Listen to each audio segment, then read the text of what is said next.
שמעתי שדוד הנעים אקורד פלאים לאלוהים, ושאתה שונא תווים ידוע.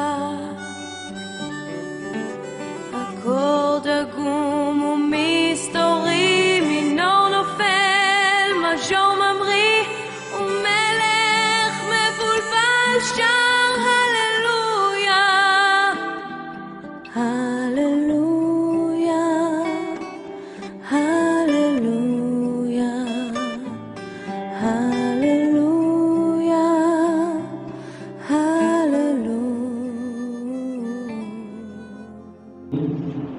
خدا کے مقدس کلام میں سے ہم پڑھیں گے رسولوں کے اعمال اس کا پہلا باب اور پہلی آیت سے آیت نمبر 11 تک۔ آیت تھیوفلس، میں نے پہلا رسالہ ان سب باتوں کے بیان میں تصنیف کیا جو یسوع شروع میں کرتا اور سکھاتا رہا اس دن پر جس میں وہ ان رسولوں کو جنہیں اس نے چنا تھا روح القدس کے وسیلہ سے حکم دے کر اوپر اٹھایا گیا۔ اس نے دکھ سہنے کے بعد بہت سے ثبوتوں سے اپنے آپ کو ان پر زندہ ظاہر بھی کیا۔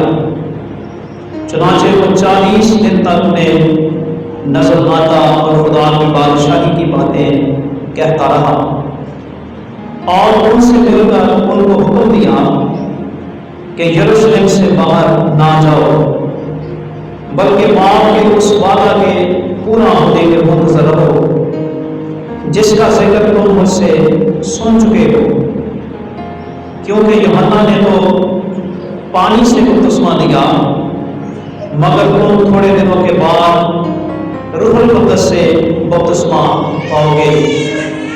پس انہوں نے جمع ہو کر اس سے یہ پوچھا کہ اے خداوند، کیا تو کسی وقت اسرائیل کو بادشاہی پھر عطا کرے گا؟ اس نے ان سے کہا، ان وقتوں اور میعادوں کا جاننا جنہیں باپ نے اپنے ہی اختیار میں رکھا ہے تمہارا کام نہیں، لیکن جب تم روح القدس تم پر نازل ہوگا تو تم قوت پاؤ گے، اور یروشلم اور تمام یہودیہ اور سامریہ میں بلکہ زمین کی انتہا تک میرے گواہ ہوں گے۔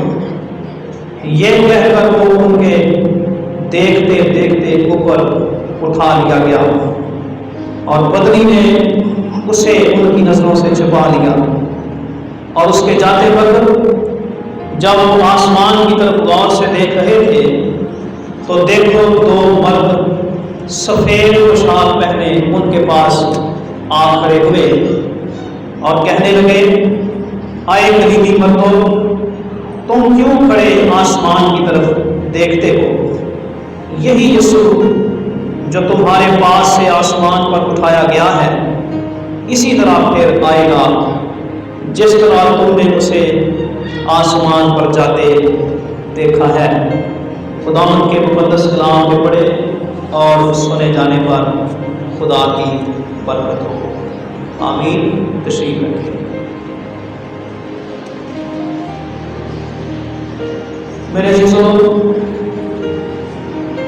گزشتہ جمعرات یعنی کہ 18 مئی 2023 اس سال عید سعود المسیح منائی گئی ہے۔ گزشتہ برسوں میں اور مختلف مقامات پر ہم اس کے بارے میں جانتے ہیں، سمجھتے ہیں اور ایمان بھی رکھتے ہیں کہ خداوند یسوع مسیح جو بڑی قدرت کے ساتھ تیسرے دن مردوں میں سے جی اٹھے، 40 دن تک وہ اپنے شاگردوں پر، اپنے لوگوں پر ظاہر ہوتے رہے، اور پھر 40 دن کے بعد یا 40ویں دن خداوند یسوع مسیح آسمان پر اٹھائے گئے۔ اور اس بڑے واقعے کی یاد میں تمام مسیحی دنیا جو ہے وہ عید سعود المسیح مناتی ہے۔ بے شک اس عید کو ہم اس طرح سے نہیں مناتے جس طرح سے کرسمس یا ایسٹر کو منایا جاتا ہے، لیکن یہ ہمارے ایمان کا ایک حصہ ہے، کیونکہ جب ہم اپنے ایمان کا اقرار کرتے ہیں، ابھی بھی کیا، ہم نے اس بات کا اقرار کیا کہ وہ مر گیا، دفن ہوا، تیسرے دن مردوں میں سے جی اٹھا اور پھر آسمان پر چڑھ گیا، تو خداوند یسوع مسیح کا آسمان پر اوپر اٹھایا جائے، اس بات پر ہمارا ایمان ہے، اور اس بات کی جو گواہی ہے وہ ہمیں بائبل مقدس میں ملتی ہے۔ سب سے پہلی بات کہ سعود المسیح، اس کی پیشین گوئی ہمیں بائبل مقدس میں مندرج ملتی ہے۔ بائبل مقدس میں خاص طور پر پرانے عہد نامہ میں خداوند یسوع مسیح کی پیدائش، اس کی خدمت، اس کے دکھ اٹھائے جانے، اس کے مر جانے، مصلوب ہونے، تیسرے دن مردوں میں سے جی اٹھنے، اور اسی طرح سے اس کے آسمان پر اٹھائے جانے کے بارے میں ہمیں بائبل مقدس میں ملتا ہے، اور ہم یہ ایمان رکھتے ہیں کہ یہ تمام باتیں پرانے عہد نامہ کے انبیاء کی تحریر کی باتیں، یہ کسی اور کے لیے نہیں بلکہ خداوند یسوع المسیح کے لیے کہی گئی ہیں۔ اس لیے جب ہم زبور نمبر 68 کو پڑھتے ہیں تو اس میں ہمیں آیت نمبر 18 میں یہ الفاظ لکھے ہوئے ملتے ہیں، تو نے عالم بالا کو سعود فرمایا، تو قیدیوں کو ساتھ لے گیا۔ تو زبور کی کتاب میں یہ آیت جو لکھی گئی ہے، مسیحی ایمانداروں کا، میرا، تمام لوگوں کا یہ ماننا ہے کہ یہ بات خداوند یسوع المسیح کے لیے کہی گئی ہے۔ اسی طرح سے نئے عہد نامہ میں اس بات کو پولس رسول نے افسس کی کلیسیا کو خط لکھتے ہوئے 4 باب کی 8ویں آیت میں کہا، اسی واسطے وہ فرماتا ہے کہ جب وہ عالم بالا پر چڑھا تو قیدیوں کو ساتھ لے گیا اور آدمیوں کو انعام دیے۔ تو پہلی بات ہم جہاں سے شروع کر رہے ہیں کہ سعود المسیح، اس کی پیشین گوئی جو ہے وہ پرانے عہد نامہ میں ہمیں ملتی ہے۔ دوسری بات کہ سعود المسیح جو ہے وہ کہاں سے ہوا، کس مقام سے خداوند یسوع مسیح آسمان پر اٹھائے گئے، اس کے لیے اعمال کی کتاب کے پہلے باب میں اور پھر اسی طرح سے متی کی انجیل اس کے 28ویں باب میں ہمیں یہ بیان ملتا ہے کہ یہ وہ مقام ہے، یہ وہ جگہ ہے جو زیتون کا پہاڑ کہلاتا ہے۔ متی کی انجیل میں اگر آپ 28ویں باب میں پڑھیں تو لکھا ہے کہ وہ پہاڑ جو خداوند یسوع مسیح نے مقرر کیا تھا، خداوند یسوع مسیح کے 11 شاگرد وہاں پر پہنچ گئے۔ اور اسی طرح سے اعمال کی کتاب میں پہلے باب کی 12ویں آیت میں لکھا ہے، تب وہ اس پہاڑ سے جو زیتون کا کہلاتا ہے اور یروشلم کے نزدیک سبت کی منزل کے فاصلے پر ہے، یروشلم کو پھرے۔ تو 12ویں آیت ہمیں یہ بتاتی ہے کہ وہ مقام، وہ جگہ جو ہے وہ زیتون کا پہاڑ کہلاتا ہے، اور یروشلم سے کتنے فاصلے پر ہے؟ سبت کی منزل کے فاصلے پر۔ سبت کی منزل کے فاصلے سے کیا مراد ہے؟ میرے عزیزو، خروج کی کتاب کے 20ویں باب میں ہم پڑھتے ہیں کہ خدا نے اپنے بندہ موسیٰ کو احکامات دیے، اور ان احکامات کو ہم اخلاقی شریعت کے نام سے یاد کرتے ہیں۔ عام زبان میں ہم اسے 10 احکام کہتے ہیں، اور 10 احکام میں سے ایک حکم ہے، لکھا ہے کہ تو سبت کے دن کو پاک مان۔ اس دن نہ تو کوئی کام کرے، نہ تیرا بیٹا، نہ تیری بیٹی، نہ تیرا غلام، نہ تیری لونڈی، نہ تیرا چپایا، نہ کوئی مسافر جو تیرے ہاں تیرے پھاٹکوں کے اندر ہو۔ تو ہم نے ربیوں کے بارے میں، فقیوں کے بارے میں سنا کہ انہوں نے شریعت کے احکامات کی تشریح کی، اور تشریح کا مقصد کیا تھا کہ ہم لوگوں کے لیے آسانی پیدا کر سکیں۔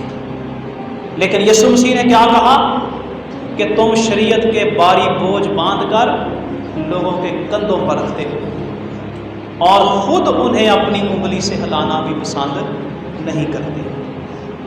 تو فقیوں نے، اس وقت کے عالمین نے سبت کے بارے میں جو حکم دیا یا تو تشریح کی، انہوں نے کہا کہ سبت کے دن ہم تقریباً 2 میل کا فاصلہ طے کر سکتے ہیں، اتنا سفر کرنے کی اجازت ہے، یعنی کہ یروشلم کی حدود میں آپ باہر جا سکتے ہیں۔ تو اس سے مراد یہ ہے کہ یہ جو پہاڑ تھا یہ تقریباً یروشلم سے کوئی 2 میل کے فاصلے پر تھا، یعنی کہ پیدل وہاں پر وہ آسانی سے جا سکتے تھے۔ تو یسوع مسیح نے اپنے شاگردوں کے لیے زیتون کا پہاڑ مقرر کیا کہ وہ وہاں پر آ جائیں، تاکہ وہاں پر خداوند یسوع مسیح ان کے ساتھ بات چیت کر سکیں، ان کے ساتھ گفتگو کر سکیں، اور پھر اس پہاڑ سے وہ آسمان پر اٹھائے جا سکیں۔ تیسری بات جس پر ہم غور کریں گے وہ کیا ہے کہ یہ صعود المسیح کب ہوا؟ جیسا ہم نے خدا کے کلام میں پڑھا کہ 40 دن تک خداوند یسوع مسیح مختلف ثبوتوں کے ذریعہ سے اپنے شاگردوں پر، اپنے لوگوں پر اس بات کو ظاہر کرتے رہے کہ وہ مردوں میں سے جی اٹھا ہے۔ اس کا سادہ سا جواب یہ ہے کہ 40 دن کے بعد خداوند یسوع مسیح آسمان پر اٹھا لیے گئے۔ اس کے بعد ایک اور نقطہ ہے جو ہمارے سامنے ہے کہ صعود المسیح کے وقت خداوند یسوع مسیح نے اپنے شاگردوں کو کیا کیا احکامات دیے۔ پوائنٹ ہم لکھ سکتے ہیں، یاد کر سکتے ہیں کہ جب خداوند یسوع مسیح آسمان پر اٹھائے جانے والے تھے تو یسوع مسیح نے اپنے شاگردوں کو کیا حکم دیے۔ ایک حکم یہ تھا کہ یروشلم کے اندر ٹھہرے رہو، اور کب تک ٹھہرے رہنا؟ جب تک تمہیں روح القدس نہیں مل جاتا۔ یہ حکم کے طور پر بات کہی گئی کہ جب تک تمہیں روح القدس نہیں مل جاتا، وہ وعدہ جس کے متعلق تم مجھ سے سن چکے ہو وہ وعدہ پورا نہیں ہو جاتا، تم اس وقت تک کیا کرنا؟ یروشلم کے اندر ہی ٹھہرے رہنا۔ اور پھر متی کی انجیل کے 28ویں باب میں ایک بہت بڑا حکم دیا، اور وہ حکم کیا تھا جس کو ارشاد اعظم کے نام سے یاد کیا جاتا ہے؟ جاؤ سب قوموں کو شاگرد بناؤ اور ان کو باپ اور بیٹے اور روح القدس کے نام سے بپتسمہ دو، اور ان سے یہ کہو کہ ان تمام باتوں پر عمل کریں جن کا میں نے تم کو حکم دیا ہے۔ تو میرے عزیزو، ویسے تو خداوند یسوع مسیح نے بہت سے احکامات، بہت سی انسٹرکشنز اپنے شاگردوں کو دی، لیکن آج جب ہم صعود المسیح کی بات کر رہے ہیں تو ہم یہ 2 بڑی باتیں یاد رکھ سکتے ہیں کہ خداوند یسوع مسیح نے اپنے شاگردوں کو کیا احکام دیے۔ صعود المسیح کے وقت خداوند یسوع مسیح نے اپنے لوگوں کے ساتھ کچھ وعدے بھی کیے۔ صعود المسیح کے وقت ہمیں کچھ وعدوں کا بھی ذکر ملتا ہے، اور ان میں ایک وعدہ کیا ہے کہ دیکھو میں دنیا کے آخر تک ہمیشہ تمہارے ساتھ ہوں۔ الہی رفاقت کا وعدہ خداوند یسوع مسیح نے اپنے شاگردوں کے ساتھ کیا۔ جب ہم خدا کے ساتھ رفاقت اور شراکت کے وعدوں کو یاد کرتے ہیں تو پرانے عہد نامہ میں ہمیں ایسے بیانات ملتے ہیں چند دن پہلے ہم نے بزرگ یعقوب کے بارے میں سیکھا۔ بزرگ یعقوب نے رات کے وقت خواب دیکھا اور اس نے دیکھا کہ آسمان سے زمین تک ایک سیڑھی لگی ہوئی ہے اور خداوند اس کے اوپر آسمان پر سرے پر کھڑا ہے اور وہ فرشتوں کو اوپر سے نیچے اور نیچے سے اوپر جاتے ہوئے دیکھ رہا ہے۔ اس وقت خدا نے بزرگ یعقوب کے ساتھ یہ وعدہ کیا کہ جہاں کہیں تو جائے میں تیرے ساتھ رہوں گا۔ جب ہم یوشوا کے بارے میں پڑھتے ہیں، ایک بڑا مشہور متن ہے کہ شریعت کی یہ کتاب تیرے منہ سے نہ ہٹے بلکہ تجھے دن اور رات اسی کا دھیان ہو، تو خوب اطاعت کر کے اس پر عمل کرنا، اور تب تجھے کیا ہوگا، تو خوب کامیاب ہوگا اور تجھے اقبال بندی کی راہ نصیب ہوگی۔ اور یوشوا کے ساتھ کیا وعدہ کیا کہ میں تیرے ساتھ رہوں گا، جہاں تو جائے گا میں تیرے ساتھ ہوں گا۔ اسی طرح سے خداوند یسوع مسیح کی پیدائش کے وقت ہم دیکھتے ہیں کہ دیکھو ایک تمہاری حاملہ ہوگی، بیٹا جنے گی، اس کا نام ایمانوئیل رکھیں گے، جس کا ترجمہ ہے خدا ہمارے ساتھ۔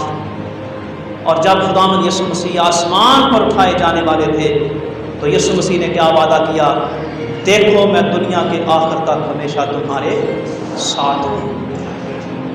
پھر اس کے بعد ہمیں ایک اور وعدہ نظر آتا ہے، اور یہ وعدہ کرنے والا کون ہے؟ میرے عزیزو، یہ وعدہ کرنے والے اس وقت دو فرشتے ہیں۔ خداوند کے مقدس کلام میں لکھا ہے کہ جب خداوند یسوع مسیح آسمان پر اٹھائے گئے تو گلیلی مرد جو تھے، جیسا میں نے پہلے بھی عرض کیا کہ خداوند یسوع مسیح کے 11 شاگرد جو تھے وہ گلیلی تھے، اور صرف ایک شاگرد تھا جس کا تعلق گلیل سے نہیں تھا، اور وہ کون تھا؟ یہودا اسکریوتی۔ یہودا اسکریوتی اب مر چکا ہے، یہودا اسکریوتی اب ان کے ساتھ نہیں ہے، اس لیے اب کتنے شاگرد ہیں اس وہاں پر؟ 11 شاگرد ہیں۔ اور فرشتوں نے کیا کہا؟ آئے گلیلی مردو، تم کیوں آسمان کی طرف دیکھتے ہو؟ جس طرح سے تم نے مسیح کو جاتے دیکھا ہے اسی طرح سے مسیح کو واپس آتے بھی دیکھو۔ یہ ایک وعدہ تھا جو سعود المسیح کے وقت بے شک خداوند یسوع مسیح نے بھی اپنے شاگردوں کو بتایا، بے شک پولس رسول بھی اپنے خطوط میں اس کا ذکر کرتا ہے، لیکن اس کے ساتھ ساتھ اس وقت ان دو فرشتوں نے بھی یہ وعدہ کیا کہ جس طرح سے تم مسیح کو آسمان پر اوپر جاتے ہوئے دیکھ رہے ہو ویسے ہی اس کو واپس آتے بھی دیکھو گے۔ میرے عزیزو، جب ہم خداوند یسوع مسیح کی پیدائش سے لے کر ان کے آسمان تک اٹھائے جانے کی بات کرتے ہیں تو فرشتوں کے وعدے ہمیں نظر آتے ہیں، فرشتوں کا بڑا عمل دخل ہمیں نظر آتا ہے، اور یہ عمل دخل کس کی وجہ سے ہے؟ ہمارے خداوند یسوع مسیح کے باپ کی طرف سے۔ مثال کے طور پر ہم دیکھتے ہیں کہ جب خداوند یسوع مسیح کی پیدائش سے پہلے متی کی انجیل میں لکھا ہے کہ جب یوسف اپنے دل میں یہ باتیں سوچ رہا ہے کہ وہ مریم کو چھوڑ دے گا، کیونکہ لکھا ہے کہ وہ اسے بدنام کرنا نہیں چاہتا، رات کو وہ سو رہا ہے اور ایک فرشتہ خواب میں اسے دکھائی دیتا ہے اور اس نے اسے کیا کہا؟ اے یوسف ابن داؤد، اپنی بیوی مریم کو اپنے ہاں لے آنے سے نہ ڈر، کیونکہ جو اس کے پیٹ میں ہے وہ روح القدس کی قدرت سے ہے، اس کے بیٹا ہوگا اور تو اس کا نام یسوع رکھنا۔ اسی طرح سے لوکا کی انجیل میں پہلے باب میں ہم پڑھتے ہیں مریم ایک کماری ہے، اس کے پاس جبرائیل فرشتہ ہے، اس نے اسے کہا کہ سلام تجھ پر جس پر فضل ہوا، تو مبارک ہے اور تو حاملہ ہوگی، روح القدس کی قدرت تجھ پر سایہ ڈالے گی اور تیرا بیٹا ہوگا تو اس کا نام یسوع رکھنا، وہ مولود مقدس خدا تعالیٰ کا بیٹا کہلائے گا۔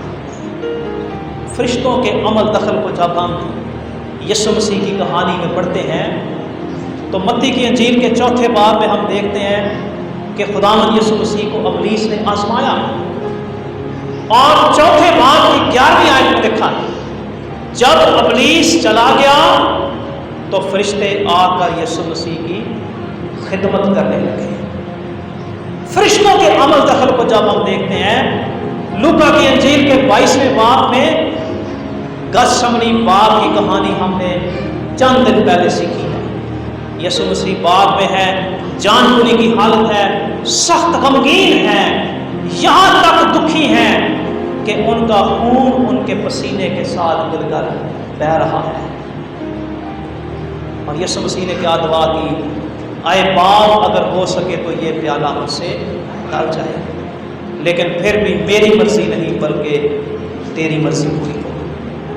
لوکا کی انجیل 22واں باب اس کی آیت نمبر 43 میں لکھا ہے کہ ایک فرشتہ اسے دکھائی دیا جو اسے تقویت دیتا تھا۔ میرے عزیزوں، میں نے پہلے بھی اس کا ذکر کیا، آج بھی کرنا چاہتا ہوں، اور میں اس بات پر ایمان رکھتا ہوں کہ خدا اپنے لوگوں کو مشکل میں، آزمائش میں تقویت بخشتا ہے۔ میں نے پہلے بھی اس کا ذکر کیا، ڈاکٹر جان سٹارٹ نے لکھا کہ ایمان یہ نہیں کہ ہم حالات کو اپنی مرضی پر ڈھال لیں، بلکہ ایمان یہ ہے کہ جیسے حالات ہوں حوصلے کے ساتھ ان کا سامنا کریں۔ یسوع مسیح نے دعا کی، اے باپ اگر ہو سکے تو یہ پیالہ مجھ سے ٹل جائے، لیکن خدا کی یہ مرضی نہیں تھی۔ خدا نے یسوع مسیح کو تقویت بخش کی، کس کے ذریعہ سے؟ اپنے فرشتہ کے ذریعے سے۔ مقدس پولس رسول کے بارے میں دیکھتے ہیں، اس نے 3 بار دعا کی۔ بائبل مقدس میں واضح نہیں کہ یہ دعا کس کے لیے کی گئی، لیکن بائبل مقدس کے مفسرین کا یہ خیال ہے کہ پولس رسول کسی بیماری میں مبتلا ہے اور وہ اس بیماری سے رہائی چاہتا ہے۔ اس کو کیا جواب ملا؟ میرا فضل تیرے لیے کافی ہے۔ اس میں تو اپنے لیے یہ سبق سیکھتا ہوں کہ اگر خدا کی یہ مرضی نہیں کہ ہم اس تکلیف یا اس بیماری میں سے نکلیں تو خدا اس کو برداشت کرنے کی تقویت دیتا ہے۔ خدا اپنے لوگوں کے ساتھ وعدہ کرتا ہے کہ ہم اس مشکل کا سامنا کر سکیں۔ تو بات کر رہے ہیں فرشتوں کی۔ خداوند یسوع مسیح کے زندگی میں زمینی خدمت میں فرشتوں کا عمل دخل۔ تو جب خواتین خداوند یسوع مسیح کی قبر پر جاتی ہیں اور انہوں نے دیکھا کہ پتھر جو قبر پر رکھا گیا ہے وہ لڑکا ہوا ہے، وہ حیران ہیں، اور 2 شخص انہوں نے دیکھے اور انہوں نے اسے کیا کہا؟ تم زندہ کو مردوں میں کیوں ڈھونڈتی ہو؟ وہ یہاں نہیں بلکہ اپنے کہے کے مطابق جی اٹھا ہے۔ یاد کرو کہ اس نے تم سے کیا کہا تھا۔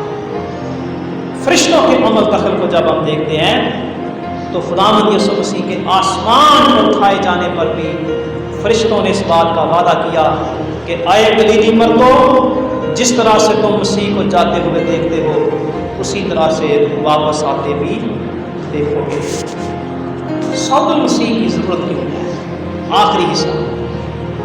پہلی بات، خداوند یسوع مسیح کے بارے میں یہ کہا گیا، یہوہ نے میرے خداوند سے کہا تو میرے داہنے ہاتھ بیٹھ جب تک میں تیرے دشمنوں کو تیرے پاؤں کی چوکی نہ کر دوں۔ خدا باپ کی داہنی طرف بیٹھنے کے لیے خداوند یسوع مسیح کا آسمان پر اٹھایا جانا ضروری تھا۔ ہمارا یہ ایمان ہے کہ وہ آسمان پر اٹھایا گیا اور خدا باپ کی داہنی طرف بیٹھا ہے۔ تو خدا باپ کی داہنی طرف بیٹھنے کے لیے یہ ضروری تھا کہ خداوند یسوع مسیح آسمان پر اٹھائے جائیں۔ ہماری شفاعت کرنے کے لیے خداوند یسوع مسیح کی موجودگی وہاں پر ضروری تھی۔ بزرگ پولس رسول نے اپنے شاگرد تموتھیوس کو لکھا، کیونکہ خدا ایک ہے اور خدا اور انسان کے بیچ میں درمیانی بھی ایک، یعنی مسیح یسوع جو انسان ہے، وہ ہماری شفاعت کے لیے آسمان پر خدا کے پاس موجود ہے۔ آسمان پر اٹھایا جانا ضروری تھا تاکہ خداوند یسوع مسیح نے جو وعدہ کیا کہ میں جاتا ہوں اور تمہارے لیے جگہ کو تیار کرتا ہوں، میرے باپ کے گھر میں بہت سے مکان ہیں، اگر نہ ہوتے تو میں تم سے کہہ دیتا۔ جب خداوند یسوع مسیح اپنے شاگردوں کے ساتھ یہ بات کر رہے تھے تو یسوع مسیح نے کیا فرمایا؟ تمہارا دل نہ گھبرائے، تم خدا پر ایمان رکھتے ہو، مجھ پر بھی ایمان رکھو، میرے باپ کے گھر میں بہت سے مکان ہیں، اگر نہ ہوتے تو میں تم سے کہہ دیتا۔ یسوع مسیح کے شاگردوں نے کہا، توما نے کہا، ہم نہیں جانتے کہ تو کہاں جاتا، راہ کیسے جانے؟ یسوع مسیح نے فرمایا، راہ اور حق اور زندگی میں۔ یسوع مسیح میں اور دوسرے انبیاء میں فرق یہ ہے کہ دوسرے لوگوں نے راستہ بتایا کہ یہ راستہ درست ہے، یہ راستہ غلط ہے۔ یسوع مسیح نے کیا کہا کہ وہ راستہ میں۔ یسوع مسیح کا یہ دعویٰ، بے شک یسوع مسیح کے باقی دعوے اپنی اپنی جگہ پر بڑی اہمیت کے حامل ہیں، لیکن یہ دعویٰ میں سمجھتا ہوں بہت بڑا دعویٰ ہے کہ راہ بھی میں، حق بھی میں اور زندگی بھی میں۔ میرے وسیلہ کے بغیر کوئی باپ کے پاس نہیں جا سکتا۔